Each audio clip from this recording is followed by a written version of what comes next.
All right, Donald Trump might be a rock star of the Republican Party now, but that does not mean he is a rock star to all Republicans. I want to quote a line from Thomas Sowell, the latest column he has in Town Hall.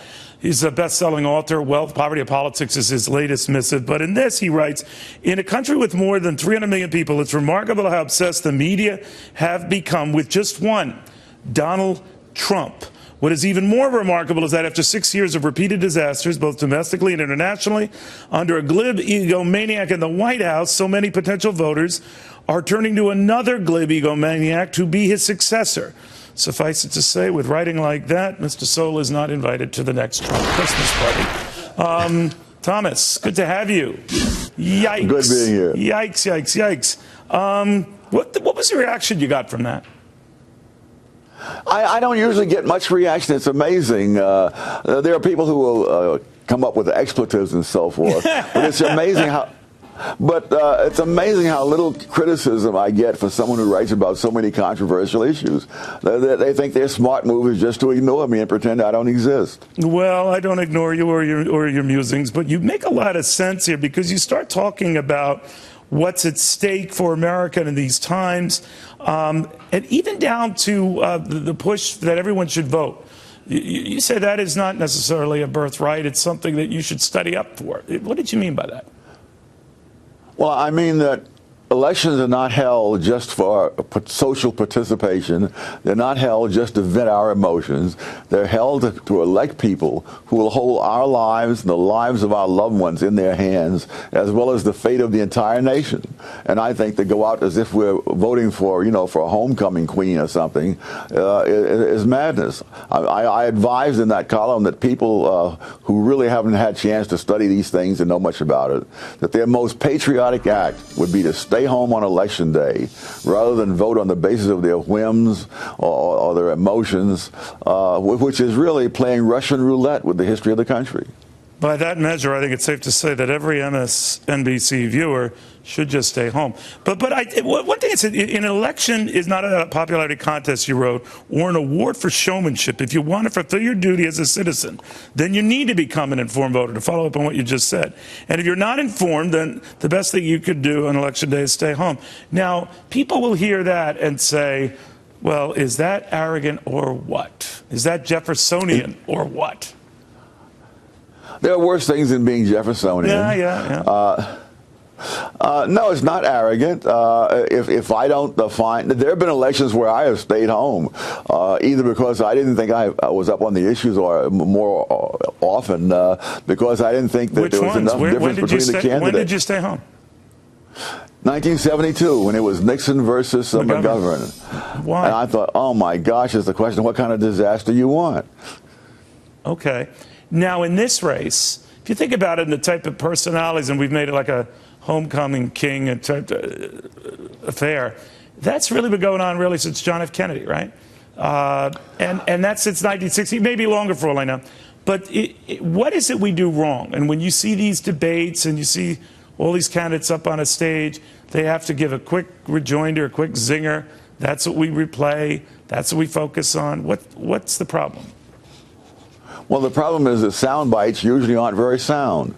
That there are very few serious issues that can be dealt with in 1 minute. And especially when they're simply sprung on you. If they'd given them the questions, 2 hours before they went on the air, then maybe they'd be able to condense it down to something that could be said in a minute or two. But when they simply spring a question on you with 1 minute to answer, what kind of answer can you expect? That's very good. I'm always thinking, when I read you and all that, how would Lincoln have survived a debate format where they said, all right, Abe, in 30 seconds, tell us how you would settle this rift with the South. And then the buzzer would ring at 30 seconds. That's it. It is true. But what do we do about that? We live in a world of shortened attention spans and gadgets and all that other stuff. And how do we reverse that? Because the average political response and ad has gotten shorter and shorter and shorter and shorter. Well, that may be why our policies have gotten worse and worse.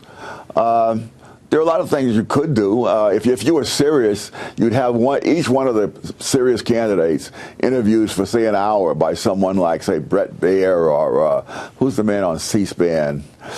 I can't think of his name offhand. I don't want to talk about it. You didn't include me in that, so I'm a little annoyed, but that's quite all right. But no, I see what you mean. To give them a lot of time, like a Charlie Rose thing where they take a long time. That's right. But the argument against that is that no one would be interested. Well, if those who weren't interested didn't vote, I think you'd get a much better outcome from the elections. Oh, that's interesting.